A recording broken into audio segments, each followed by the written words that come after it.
ಅಪಹರಣವಾದ ಬಾಲಕಿ ನಿಷ್ಕಶ್ಮಿ ಮಡಿವಾಳ ಸಹೋದರನಿಂದಲೇ ಕೆನಲಿಗೆ ಎಸೆದಿರುವ ಶಂಕೆ.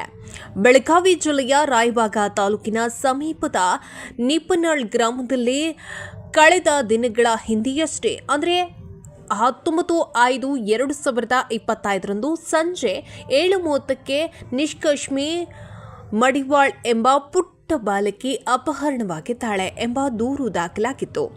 5 ವರ್ಷದ ಬಾಲಕಿ ನಿಷ್ಕಶ್ಮಿ ಹುಡುಕಾಟದಲ್ಲಿದ್ದ ಅಂತ ಕುಟುಂಬಸ್ಥರು ಗ್ರಾಮದಲ್ಲಿನ ಸಿಸಿ ಕ್ಯಾಮೆರಾವನ್ನ ಮೊರೆ ಹೋಗಿ ಪರಿಶೀಲನೆಯನ್ನ ಕೂಡ ಮಾಡಿದ್ರು.